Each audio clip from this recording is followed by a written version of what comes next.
Le second point que je souhaite aborder concerne la protection des données. Nous comprenons tous les problèmes de protection et de sécurité des données dans le cloud. Plutôt que revenir en arrière et vous ennuyer avec toutes les informations de base, je vais partir du principe que vous comprenez un peu la question de la protection des données personnelles et je vais juste attirer votre attention sur 4 développements très récents. Je voudrais tout d'abord citer un avis juridique, l'opinion 1/2010, qui a été émis par le groupe de travail sur l'article 29. Il s'agit d'un groupe de commissaires des 27 pays de l'Union européenne chargés de la protection des données. Ils se rencontrent très régulièrement, peut-être une fois par trimestre, et publient de nombreux rapports sur des sujets très importants relatifs à la protection des données. Ils ont publié un document très récemment, l'opinion 1/2010. Ce dernier est très neutre dans sa façon de présenter les choses et ne parle pas vraiment de cloud computing parce que le droit se doit d'être neutre et il ne doit pas porter sur les expressions purement technologiques car le droit a parfois tendance à durer plus longtemps que la technologie, mais cet avis reconnaît l'existence de services du type cloud computing et cherche à clarifier la différence entre un contrôleur de données et un processeur de données. Ils ont chacun une série d'obligations différentes au titre de la loi européenne sur la protection des données et les concepts sont souvent très flous et même nous, juristes expérimentés qui travaillons tous les jours avec ces concepts, nous peinons parfois à savoir si un client pratique le traitement des données, le contrôle des données ou les deux. Cet avis examine donc un grand nombre des difficultés que présentent les services du cloud computing et cherche à apporter des précisions par le biais d'études de cas. Il montre que les commissaires chargés de travailler sur la protection des données au niveau pan-européen s'intéressent au sujet et cherchent à le clarifier. En second lieu, à la Commission européenne, l'une des grandes questions relatives à la protection des données concerne le déplacement des données personnelles à l'extérieur de l'espace économique européen. Au sein de l'espace économique européen, les données personnelles circulent plus ou moins librement. En général, c'est le principe. Par contre, l'exportation des données à l'extérieur de l'espace économique européen est plus délicate. Elle est possible, mais elle dépend d'un certain nombre d'exceptions. L'une d'entre elles prévoit que la personne à laquelle vous les exportez, disons aux États-Unis, signe un accord sur modèle.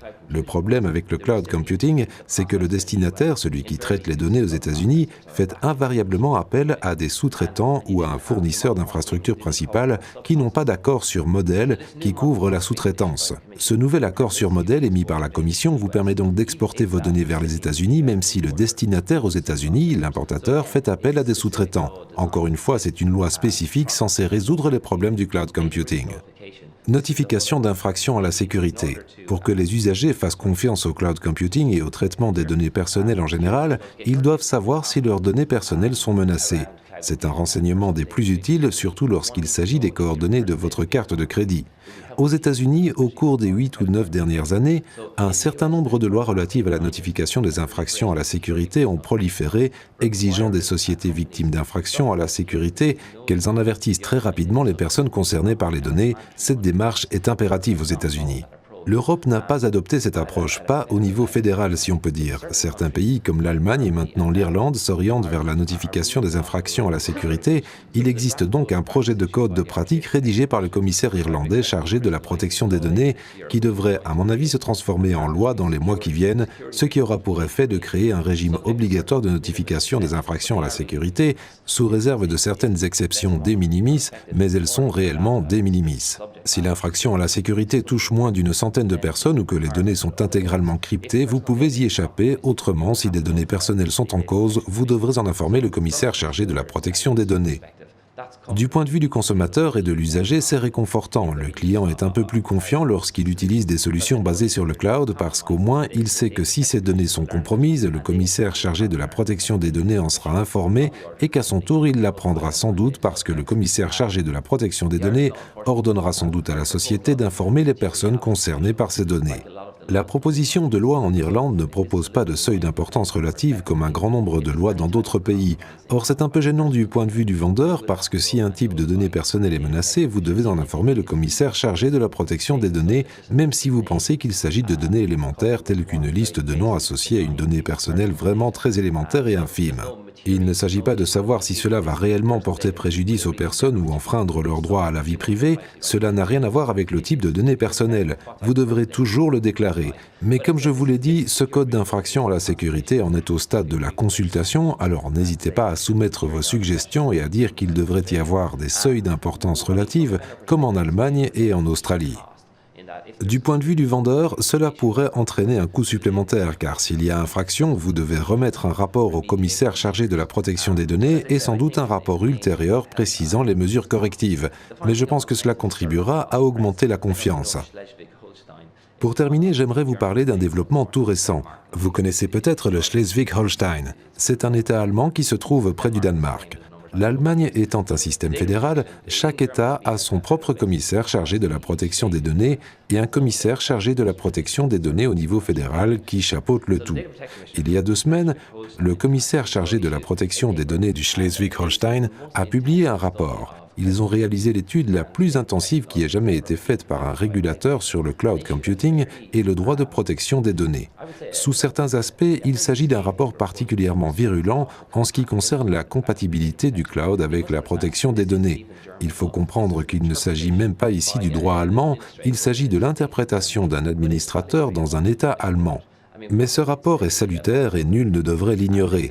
Il y est indiqué que selon une opinion répandue dans l'industrie, si vous avez une conformité du type SAS 70, eh bien vous devez accomplir votre obligation juridique et vous assurer de la sécurité des données. Or, le commissaire du Schleswig-Holstein a déclaré que ce n'est pas le cas. La conformité au SAS 70 ne signifie pas que vous accomplissez vos obligations juridiques. Alors il a démonté ça tout de suite avant de s'attaquer à plusieurs autres choses.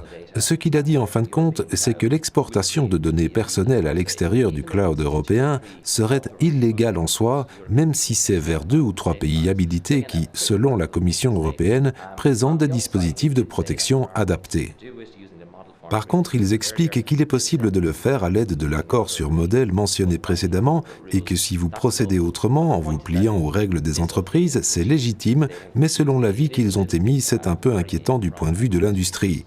Je sais, pour en avoir discuté avec mes collègues allemands, que les Allemands sont très conservateurs en matière de protection des données et que selon eux, si vous décidez d'utiliser le cloud computing, il faut que ce soit un cloud européen.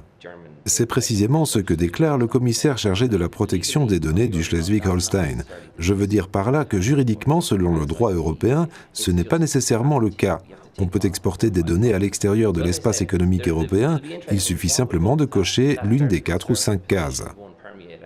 On peut donc espérer que cette position très conservatrice ne transpire pas et ne devienne pas la position clé, et il est bien dommage que la première position d'un régulateur européen ne soit pas des plus positives du point de vue du développement du cloud. Enfin, je voudrais juste mentionner quelques points sur ce qui se présente à l'horizon. En droit européen, si on veut voir ce qui va se passer, on regarde toujours du côté de la Commission parce qu'en Irlande, un grand nombre de lois importantes, parmi lesquelles notre loi sur la protection des données, émanent de l'Europe et qu'elles sont fondées sur le droit européen. Or, cette année, la Commission européenne a publié un document intitulé « Opportunités pour le cloud computing au-delà de 2010 ». À bien des niveaux, la Commission n'est pas des plus favorables, à l'instar du Forum économique mondial de Davos. Ce qu'ils disent, c'est que le cloud présente d'énormes possibilités, qu'ils veulent miser dessus en tout point, l'économie intelligente et tout ça, mais encore une fois, sans ignorer les défis juridiques, et ils n'ont pas accroché à la protection des données, ce qui ne nous aide pas non plus. Ils se sont penchés sur certains autres vrais défis juridiques et commerciaux et ils ont étudié l'idée de portabilité, de mobilité et d'intra-opérabilité entre les solutions de cloud, ainsi que le problème des clouds propriétaires par rapport aux clouds à source libre. Bien évidemment, en tant que gouvernement, organisme de type administratif, ils ont penché en faveur du cloud à source libre. La Commission est d'avis que la clé de la réussite repose dans la mobilité du cloud, sa capacité à proposer des ouvertures entre prestataires de cloud et que l'étendue de l'échelle couverte par la communauté des usagers des services de cloud dépend de l'amélioration de la mobilité et de la portabilité du cloud. Elle est plutôt défavorable à un verrouillage à long terme. Ce sont là juste quelques pensées qui émanent de la Commission. Il est possible que ces réglementations ou ces lois n'aillent pas dans ce sens.